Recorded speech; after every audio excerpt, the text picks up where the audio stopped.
démarrer par petits groupes de 50 quand même à peu près, la visite effectivement donc, du Fort des Rousses. Mais je veux vous dire à quel point je suis ravi d'accueillir aujourd'hui donc la guilde de Saint-Cuzon pour la 3e fois en fait, une première fois en 2000, où dans cette salle, dans ces salles, on avait dîné. Certains s'en rappelleront, le vice-prévôt par exemple. Et donc je suis très heureux de vous avoir aujourd'hui dans le Fort des Rousses pour beaucoup de raisons. Pour la guilde, qui est quand même une institution assez extraordinaire pour la promotion de nos fromages, et qui a l'intelligence, contrairement à ce que l'on peut voir, de réunir aussi effectivement toutes les composantes de la filière laitière, avec comme seule ambition de servir effectivement le fromage et les femmes et les hommes qui en vivent, qu'ils soient effectivement producteurs de lait, qu'ils soient fromagers, affineurs, qu'ils soient crémiers fromagers, qu'ils soient meilleurs ouvriers de France.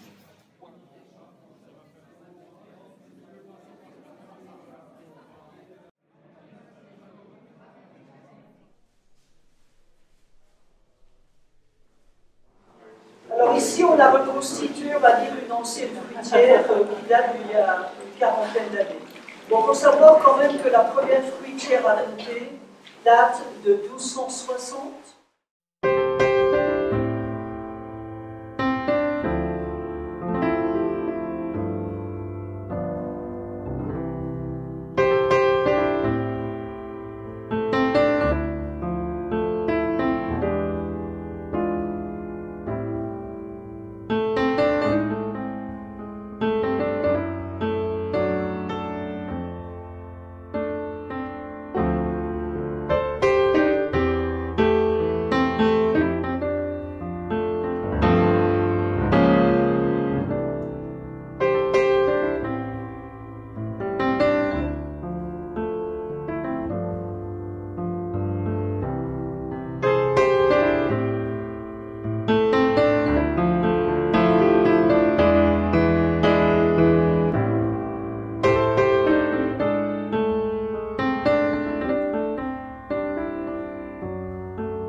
D'être avec nous.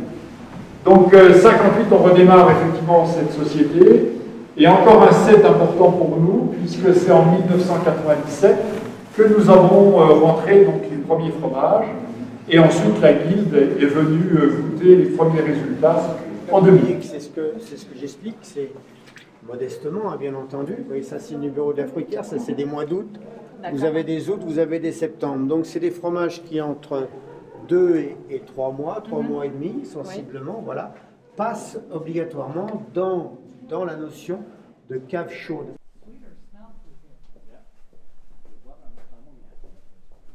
So, could you explain me what is this copper valve? The history of the cheese to get the essential flavors from the raw milk was to heat evenly over open fire, and the heat would be transmitted up to be able to heat evenly the milk so it would coagulate properly. All right, and so there's some steam that's going to come up out of it, so we're going to have a drier cheese at the end because the paste will be drier than a soft cheese like brie will come on there. This is probably another type of cheeses. Yes. And today, I think we have electric wires on those capered strips to warm it up. Yes, we have a steam shield now mostly, where in ancient times this was actually over an open fire, which made the heat distribute equally, which was very difficult instead of one spot. The copper helped that distribute evenly for the milk. Perfect. Thank you very much. Thank you. Thank you.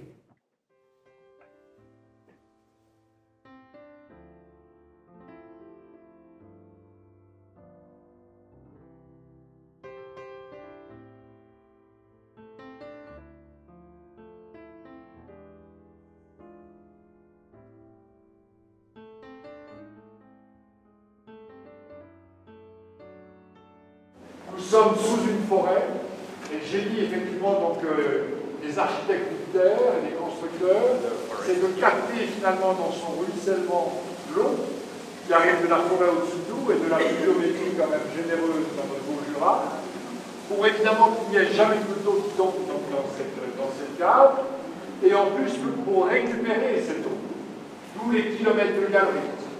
Si le préfet déclenche le plan sec, nous avons effectivement un stock d'eau absolument colossal qui peut être utilisé à tout moment.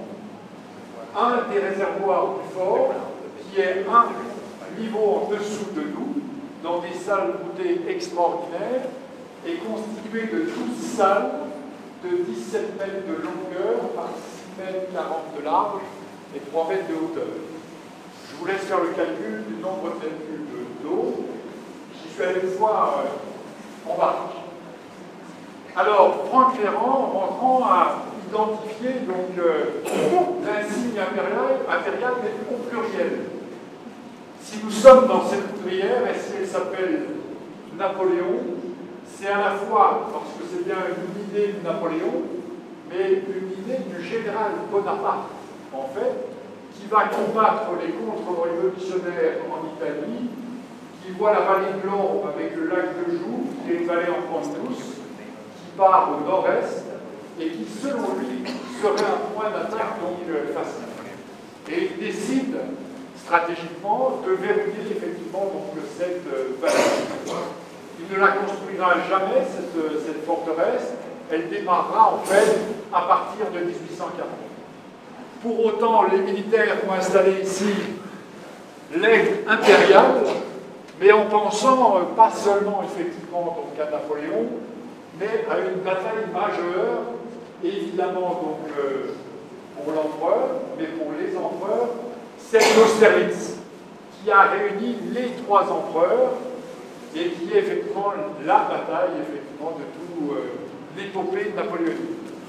Vous avez peut-être vu d'ailleurs à l'extérieur du fort un grand blason avec une date 1656 et Fontenoy.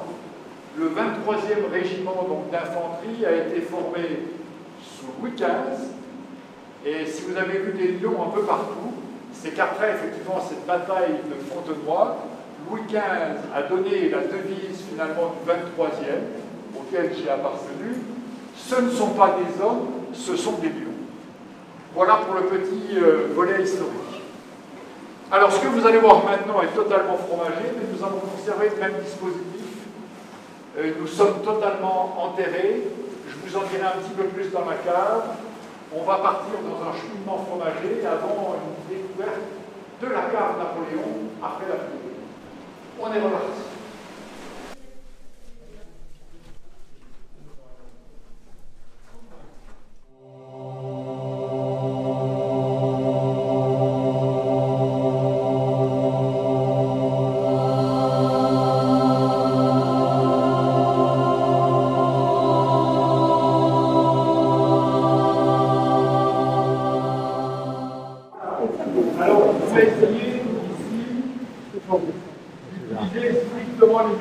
Donc, il y a un siècle et demi, on peut dire même 3, 4 ou 5 siècles. Dans un premier temps, on a la même cave à côté. On en a 2 de ce truc-là. Dans un premier temps, nous avons, avec des explosifs, enlevé 30 000 tonnes de pierre. On a fait une montagne de ces 30 000 tonnes de pierre et de terre. Puis, de chaque côté, nous avons reconstruit d'énormes murs en pierre, comme vous avez pu les voir, à la main, pierre par pierre, le joint au fer, comme vous pouvez le voir effectivement dans le.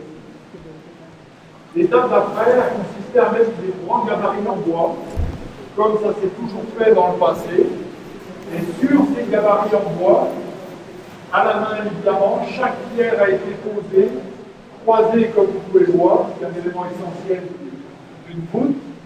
Et vous pouvez aussi voir la pierre de clé de voûte, et à peu près chaque pierre pèse 120 kg. Donc toutes ces pierres ont été évidemment posées à la main, et ensuite, un petit détail, vous voyez voir nous avons remis les 30 000 tonnes au-dessus de nous. Sinon, on va, après le prochain souterrain, on va passer le mois. Oui.